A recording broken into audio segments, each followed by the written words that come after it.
Carrick, good to see you. Hello, Eric. Good to see you as well. Thanks for having me on. You're welcome. And I've really been looking forward to this. And I know some of our audience would say, Eric, you always say that, but it's true. Uh, and I don't know if you know this, Mo, and it doesn't make us super special, but when we bring a guest on, we bring them on because we've had some kind of connection with them and we knew a bit about their story and about what they're about. So yes, I am very excited that you're here with us today. Thank So you. let me begin with this idea of humanity in the workplace. And I know the work you do and the work you have done doesn't only revolve around that idea, but I think that's a core sort of not maybe it's a principle, maybe it's a core focus, right? So when we say humanity in the workplace, everyone might shrug their shoulders and go, well, of course, we're human beings, Eric. I mean, come on. But I mean humanity in that how we relate, how we feel, what impacts us in this thing we call the workplace or career. For the audience, could you maybe talk about what that means for you, Yeah, maybe as it relates to your work and to how you view those things? absolutely. Absolutely. Thank you for asking the question in such a sort of provocative way, because you're right. Saying humanity at work can definitely feel like one of those sort of terms we use all the time, like team and uh, Yes. leader, that we all assume we know what it means, but we don't. So for me, I think where I center, and it's never been more true really than right now in January of 2025 for me around what's happening at kind of a meta level. It's about building workplaces that are fit for human life. Mm, For me, that's about humanity at work. We haven't really historically built our workplaces specifically to activate the talents of the human beings that work there hmm. historically, because much of how we've designed our organizations is based on outdated mindsets that we inherited from the Industrial Revolution. Yeah. So those mindsets still live in our epigenetics and in our DNA and in our organizational structures and beliefs in a way that's actually more focused on not building workplaces that are fit for human life, but building workplaces that accomplish profit goals, irregardless of what happens to human life within them. And Mm.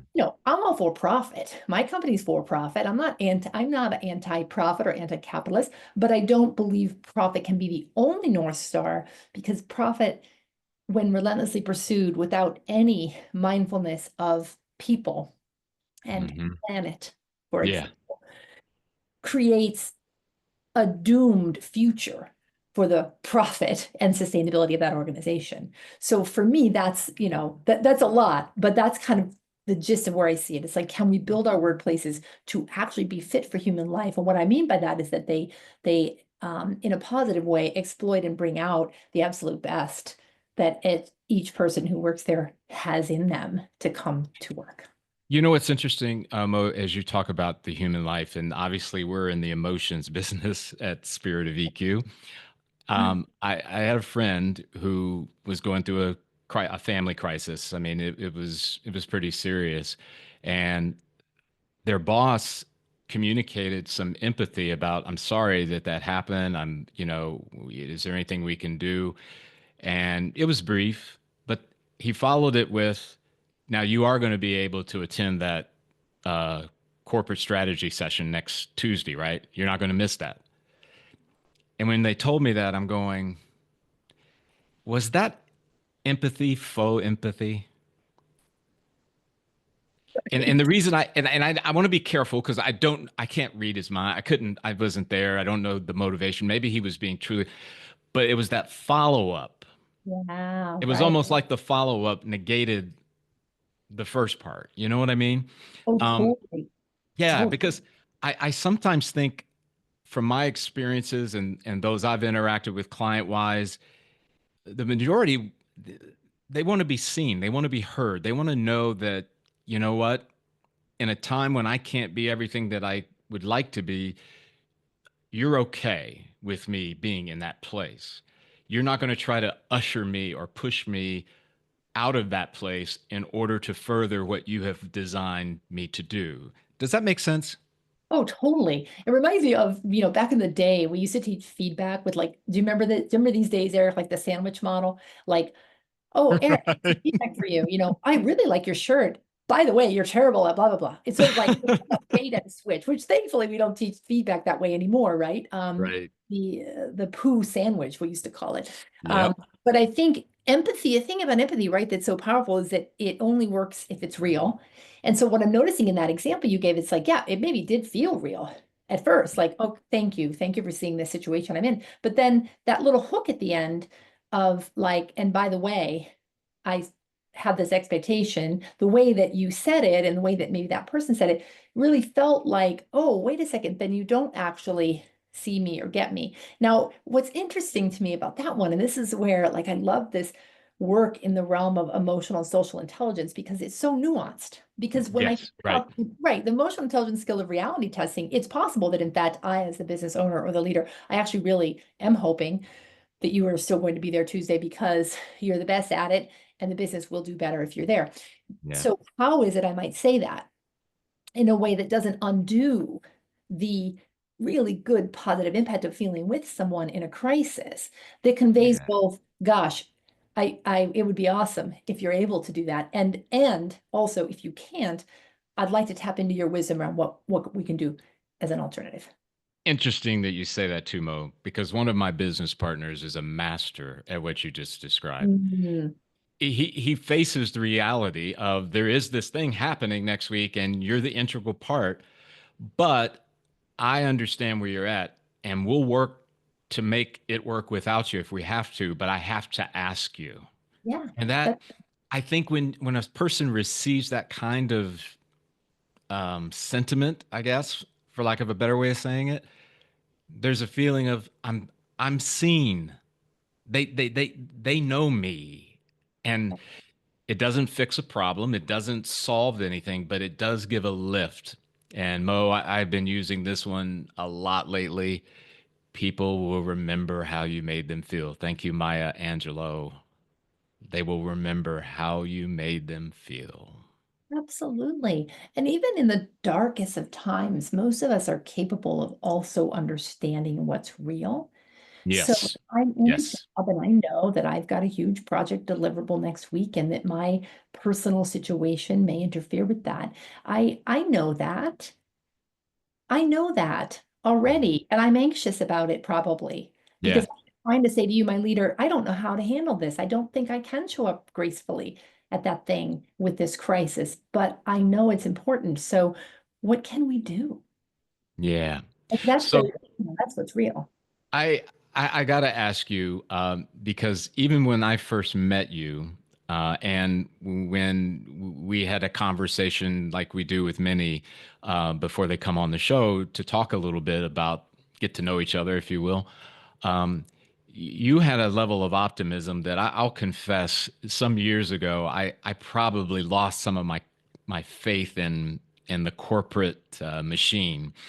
And I do not throw stones because I live in a glass house. So, for those out there in our audience who are part of the corporate machine, I'm not throwing stones here. But it's interesting to me because I kind of look at it and go, well, Mo, how you described it at the beginning about the corporate drive for profit and at the expense of, and we're on this somewhat antiquated platform from the Industrial Revolution. How in the world can we get the two to be able to live together, right? Because you're right. I mean, if you're in a for profit business, it's for profit. And at the same time, now I do believe in my heart that it can be done. And I know of examples of where it is being done. I think it's maybe happening more in the private versus the sort of the shareholder public company situation. But are there a few things that maybe you'd bring up that give you optimism about how it can be done? Well, well, here's what I would say. Thank you for noticing my optimism. I try, and also I too find things fairly dark Hmm. sometimes. Right. And we've seen a migration, in some of our work. And so this comes up for me, or like as a personal tension, because whenever if I'm ever introduced as a speaker or someone Mhm. needs my bio, you see like some big name companies, they're publicly held companies. I work Right. with Amazon, I work with Google, I worked with Nike, right? And I'm proud of that. I did good work with them. But Mhm. also, I'm not in my advising long-term strategic relationships with those clients because the reality is the leadership challenges that publicly held companies face make it almost impossible to do the right thing consistently because it's not Mhm. a natural system. No system thrives or makes money month over month in a constant upward direction to the right. That's Oh, not how right. the natural system works. Yeah. Right? Yeah.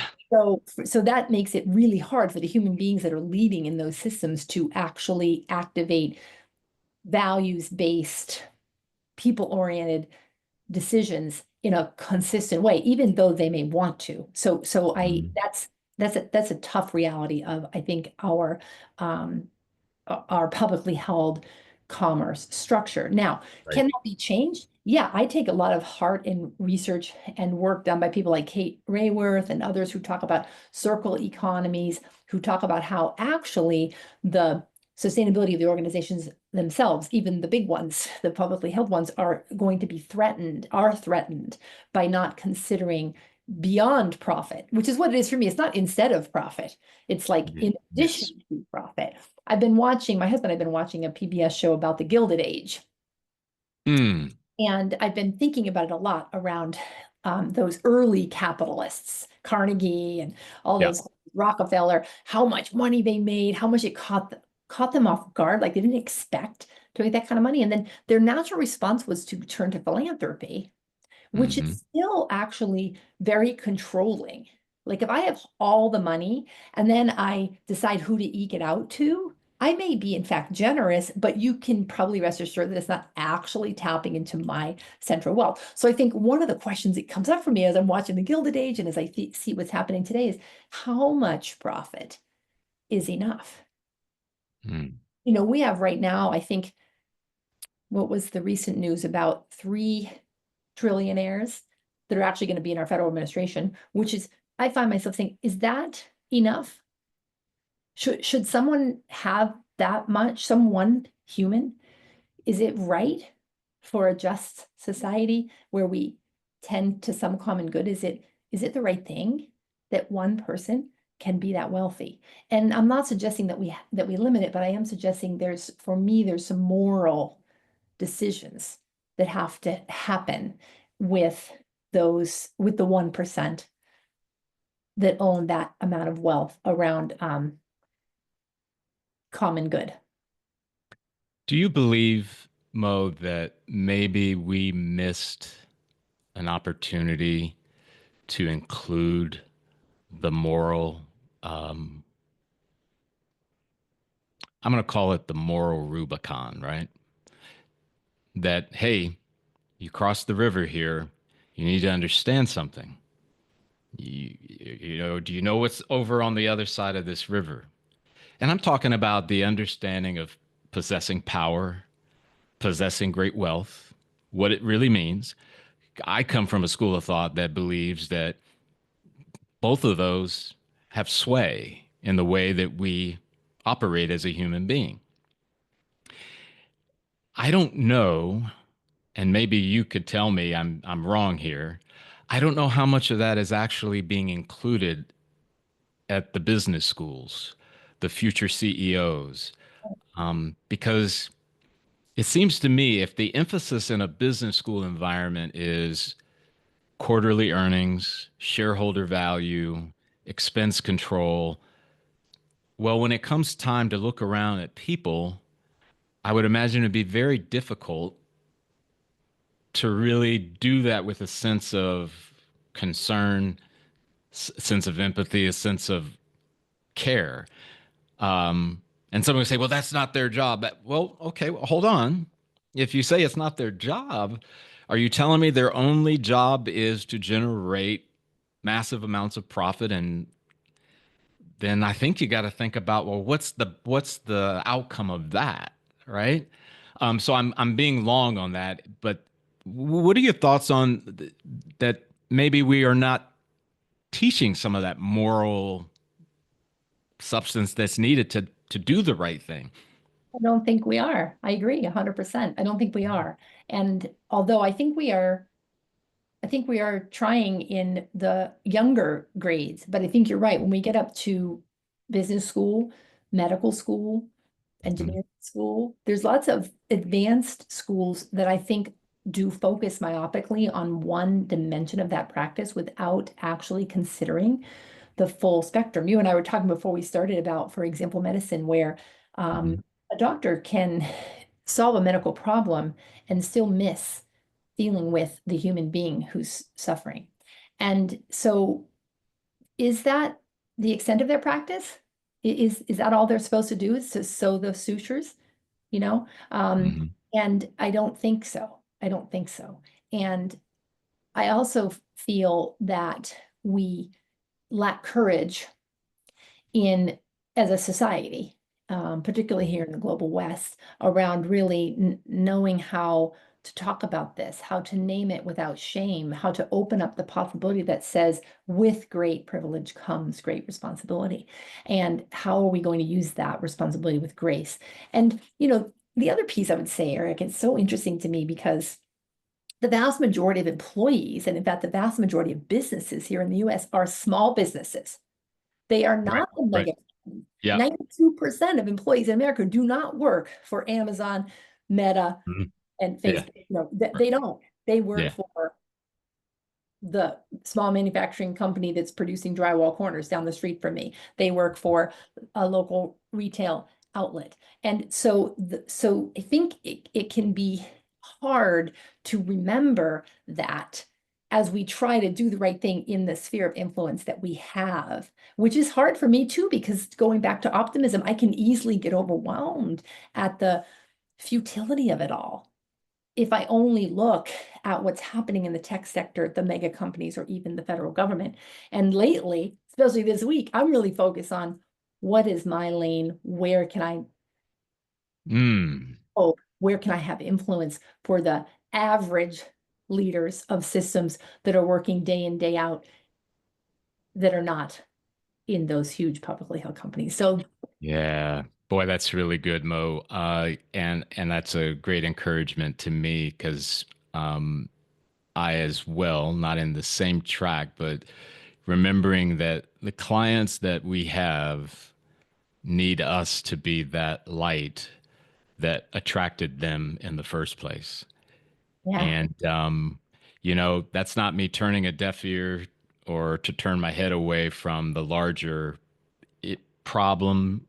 It's okay, I can work on what I have influence over. I've been given a certain universe, a certain plot of land or whatever. I've got to make the most of that. The dynamic of it is, I mean, how would I say it? Mo, I'm going to pause us for just 1 second. So I'm thinking of it.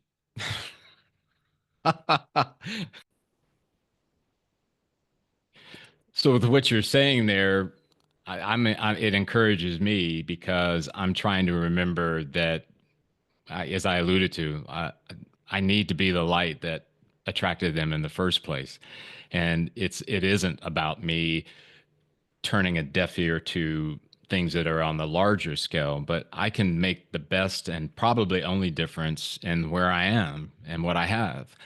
And there's another thing that makes me think too, Mo, because I think about those employees who maybe are in that larger matrix type of organization who say, yeah, I mean, I get what you're saying. It's frustrating and I'm trying, but they don't seem to, whatever. And I've kind of been messaging around, maybe it's that call to evaluate your life and what you want it to look like in a holistic way, right? Because I'm not one to predict that JP Morgan Chase is going to radically change the way in which they operate as an organization.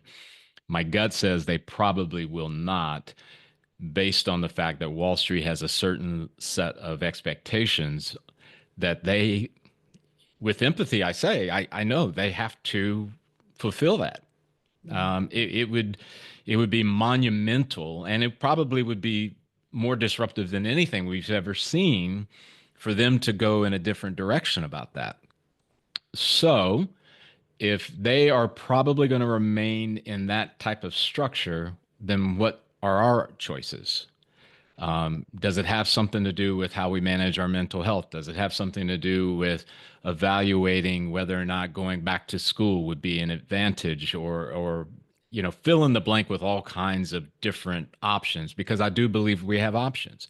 Can you speak a little bit to that part about the employee and the humanity of choices, maybe if I can say it that way? No, I love that. I was just talking about this with somebody yesterday as well. The power of choice in terms of the work that we do, where we do it, who we do it with. Yep. In my first book, Eric, which the title of which is Fit Matters: How to Love Your Job, which came out in 2017. I wrote that book with my co-author, Cami Dunaway. Cami just retired from the CMO role at Duolingo. And when I met her, she was working at Nintendo of North America. And I Hmm. was coaching the president and executive team at that time in a privately held company. And Hmm. Cami had come from Yahoo, and she had felt like it was the job of her dreams to work at Nintendo, but she only lasted 2 years. And when she left, I was coaching her as well as a member of the team. We talked a lot about it. And one of the things that she was really, she was sort of teasing me at that time about was, Mo, we should write a book about this, about how you can have more wisdom when you're looking for your next best job. And then Hmm. roll forward, I don't know, 8 or 9 years, she left the company who was working for it at that time, and we had some bandwidth to write the book. And what our research was all about is, what is it we need from work, and how can we assess and decide as an employee or an employee to be where it is we want to hang our star. And I think that choice, being really discerning about that and being conscious that even as discerning as we are, we will probably be required to make trade-offs. Right. And if we can see those trade-offs as temporary and for good reason, it can really help us validate the choice and also know that this may not be my forever place. And I've seen that happen over and over again. I've had a lot of companies who are, let's say, small to mid-sized companies who have employees, especially in the tech sector, who get recruited away and they go work for a big company. And then they come back knocking on the door, a couple of years later, like, hey, I needed that on my resume, but what I really want to make my life work is these things, and this company meets these needs. Because although our cash and non-cash compensation matter to our thriving, once two conditions are met, it falls way down in priority. Those two conditions are, I feel paid fairly and I can meet my basic needs. So for actual human motivation, it's not true that money is our main motivator if those two conditions exist. So Hmm. I'm now looking at, oh, the conditions for my thriving also include, am I learning? Do I feel connected? Do I feel safe? Do I feel valued? Do I feel I have a purpose? What I do matters to someone. Those are the kinds of things that really last over the course of our career. So I think, I look back at my career and I think of some jobs that I've had where they weren't maybe the best jobs for me in the long term, but they were important jobs in the journey to where I've landed today. And it was good that I was there, and it was good that I didn't stay there Yeah. forever, Boy, that's such a profound reality, right?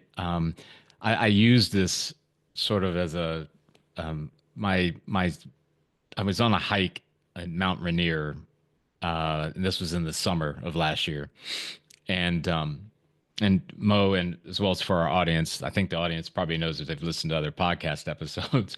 I am not some hiker. I mean, I'm an urban kid, and when my daughter said Mount Rainier, I'm thinking, we'll just climb up some steps and then we'll look out into the horizon and see Mount Rainier.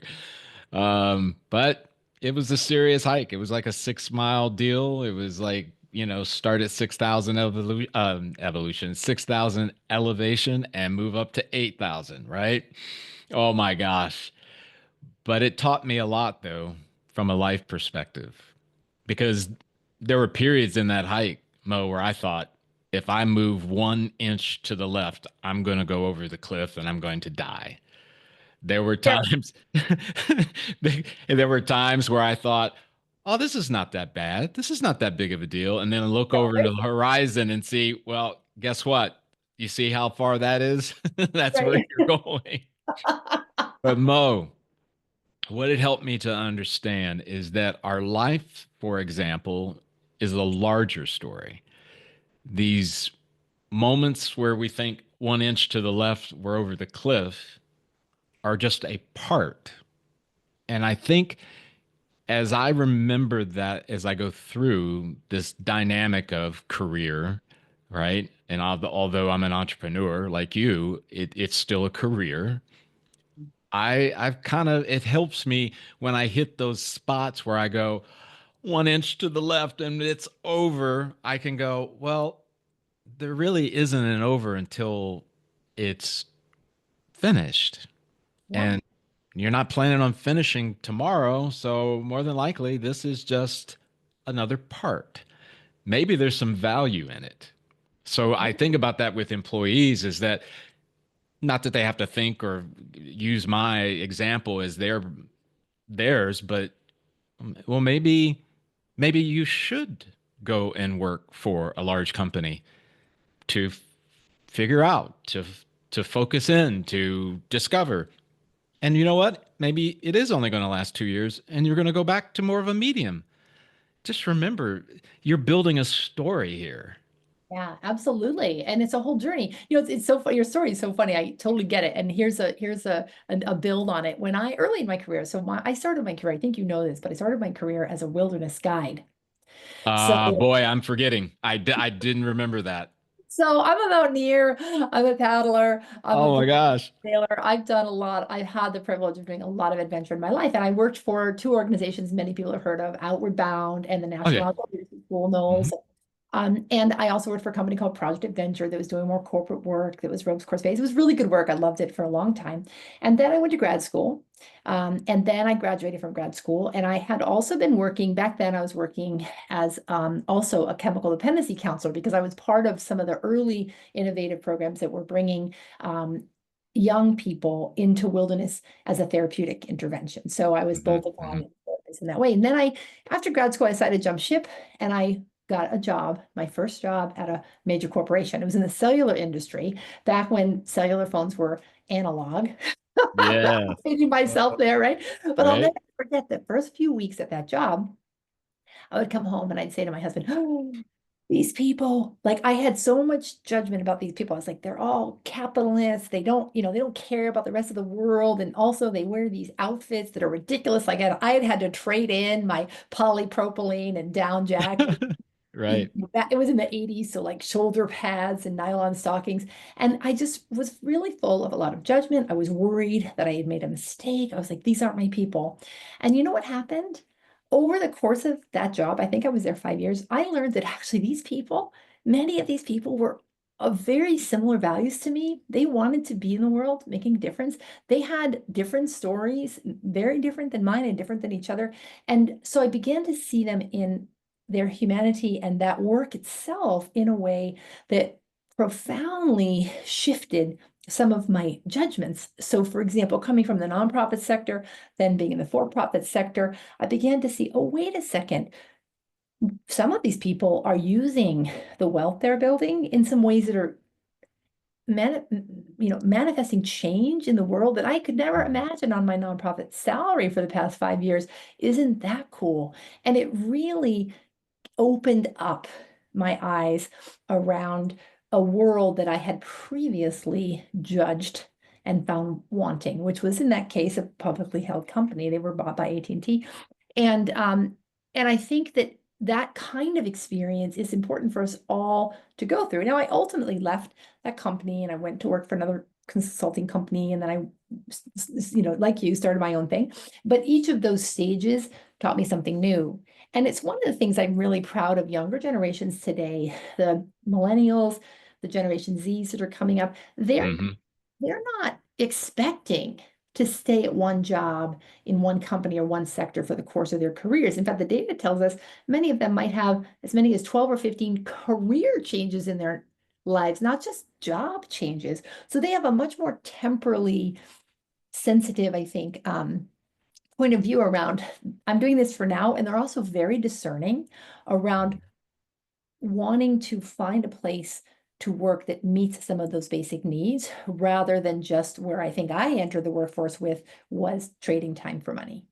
It's Yeah. sort of So do interesting. you think that to degree speaking to the Gen Zs and the millennials, is it they're integrating their life into the work that they do? As in the decision making grid, meaning it's got to fit their life along with the Live, technical skills and all of that. absolutely. And they're devaluing, and some of this is, I think, sad because it is related to increased cost of living and things. But I think sometimes I see young people making decisions that are very different than mine. Like an example is I knew at a young age that like there were these priorities: own a car, own a house, et Right. cetera.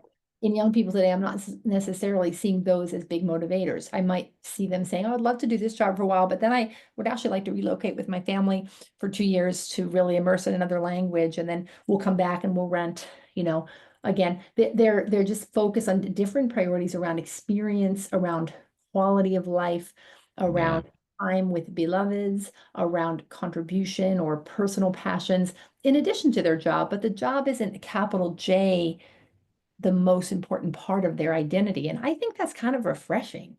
Yeah, and I would also say, Mo, to the employer who I know might be out there in the audience and is going cringing, no, I can't have that turnover. Well, we can't lose people. I'm almost of the mind, well, maybe you should adjust your perspective on turnover, right? Maybe you should see what it could be like if maybe a number of your employees are only going to be there for 2 years. And who knows, maybe you could structure something where you welcome them to go and live in a different place for a period of time and just give them a reason to want to come back to your company Totally. because of, right? Yes. Yes. And supporting that life, emancipating them to do their next best thing. And also, I think one of the things that's helpful for employers to remember is that it is, I think, on us as employers to make sure that our employees are being given a lot of support to understand why the work we're asking them to do matters. Yep. Because that's a lot of where meaning comes from. And I think Mhm. oftentimes employers fail to connect those dots. They assume the employee is going to understand. Oh, well, you doing balancing that spreadsheet, it helps us to make sure that we can still, build resorts for people to have lovely, restful vacations. Okay, cool. But that bookkeeper who's slaving away 60 hours a week, who doesn't understand why that matters, is not likely going to choose to stay with you forever or even for very long. So Yeah. how do you make meaning out of your organization's purpose so that the employee actually feels like, oh, I'm responsible for taking care of this organization as it is also responsible for helping me have a good life. Yeah. Yeah. How powerful. I know at some levels, there could be those that would think, well, that's easy for you and Mo to talk about on a podcast. But the reality is, well, it's like anything. You don't start to fix a problem until you start to fix a problem, Yeah, right? I yeah. mean, yeah, we could all say on the sidelines of what it should be and why it isn't and what it needs to be. Well, maybe this is your opportunity if you're out there to go, well, maybe we should start talking about this. Yeah. And I still I'm not the biggest fan of hedge fund managers, Mo, but Bill Ackman has a quote that was pretty profound for me. Progress is like money, Mm, compounds over time. beautiful. Yeah. And when I heard him when I watched the interview, this was at a time when he was reflecting on a time of crisis in his life. I mean, Mm, it was deep crisis. And I think for him, as I can say from my own experiences, when you're in crisis, when it's a valley experience, man, do you ever value a little progress? And to wake up the next day and go, okay, well, you know what? I did 3 steps yesterday, and today I've done 4. I'm yeah. making progress, right? So I'm saying that in the sense of optimism and hope that it's not just Mo and Eric just having this frivolous conversation about, oh, it should be, it could be, and they should. No, it's if this is real. I mean, and again, in fairness to the publicly traded companies out there, I get it. There's a lot more nuance there. There's a lot more. It's a web. I get it, but I think if you are in a position of authority and leadership, control, ownership, whatever it may be, why not just start talking about it? Make that the first step of progress. Absolutely. I love that. And you said something really important there, I think, Eric, which is like we really do have to talk about it. We Mhm. have to be able to talk about it. And and it's hard to talk about it Yeah. because it's complicated and we have a lot of assumptions about what good work looks like. And I'll tell you like a story from my own experience. When I was much younger, I worked for another consulting company and I was traveling 265 days a year. And I loved that job. It was really interesting work. I got to travel all over the world. I loved it. But I had two children under the age of 5, and Mm. the costs of my being gone that much on my family were starting to really stack up. And Yeah. I didn't want to not do that job, but I also didn't feel that I could like personally keep holding it together. So I decided to talk to my boss. And my boss was very empathetic. She also was a young mother. She heard me, she felt me. And she said, I will support you dropping to part-time. That was my ask. Could I drop down to 3 days a week for a while and see, how that works? And she said, I can support that. I think we can make that work. But also, I want to be straight with you about what that means. And one of the things she said was, you probably aren't going to be getting the assignments in South Africa and Singapore, et cetera, because those are really hard to staff if you're only working 3 days a week. I don't know quite how we'd make that work. And of Mhm. course, you'll have an income loss, but you know that, going in. And that first part of what she told me caught me off guard a little bit. Because what I heard it as was like, oh, your career is going to downshift. I was a senior consultant. I was like, I had a lot of power and status in that system. I owned a lot of clients in terms of our contracts. And when she said that, I was like, ooh, I'm not going to be client repping those. I'm not going to get to go to South Africa. Like, what about that? I went home, talked to my husband. I was like, what do you think about this? And we agreed, actually. We were like, yep, it's going to be worth it. Because I got these two little boys at home that need Mm. to be home more than I am now. And it's going to be a loss, but it's going to be worth it. And the loss had to do with my identity, with some status and rank. And it was helpful. I appreciate my boss being straight with me about that reality because I did make that choice to go part-time. I think I did it for 2 years, maybe 3 before I ramped back up a bit. Mhm. Because she was also responsible for shepherding the success of the entity and Yeah. also wanted me to know that she wanted to support me. Yeah. She's beholden to both. And that takes courage, but it also was like, again, emotional intelligence skill. It was reality testing.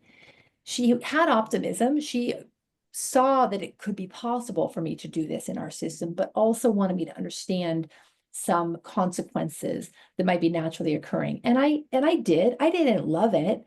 I didn't love it. I watched my colleagues take over my clients as the lead, and I was like, Oh, sure. oh, this is kind of a drag. But it Yeah. was a choice that mattered to me at that time. And I think that there's a lot of power in being brave enough to have those conversations, even when the outcome isn't quite as easy as we might have hoped that it would be. Yeah. Wow. I want to pivot. How about what's exciting you right now in your world? What are you working on that you'd want our audience to know about? Well, thank you for that question. I'm really a little bit obsessed right now with ungendering leadership. Hmm. So you might have seen on my socials, I have a lot of concern about the state of men right now in our society. I've given a TED talk about it. I feel like, as a feminist, I feel concerned that the state of men, with a lot of metrics like increased suicide rates, increased addiction rates, perpetrators and victims of gun violence, men are actually really not doing that well as an identity. Hmm. And Right. that's bad for all of us. That's bad for all of us. And one of the ways that plays out in the workplace, in my experience, is with very gendered notions of what good people leadership looks like. And at Momentum, we're really passionate about building leaders who are good for people. And what that takes is actually a behavior set that is that ought to be neither feminine or masculine, but it has historically been gendered that way. So to be more specific, Hmm. everybody out there right now is saying how critical, as an example, empathy and emotional and social intelligence are to effective leadership. But when we look at what men and little boys are taught, as Jennifer Bosom says, who's a University of Florida researcher about gender identity, men are given a very narrow band of emotional expression.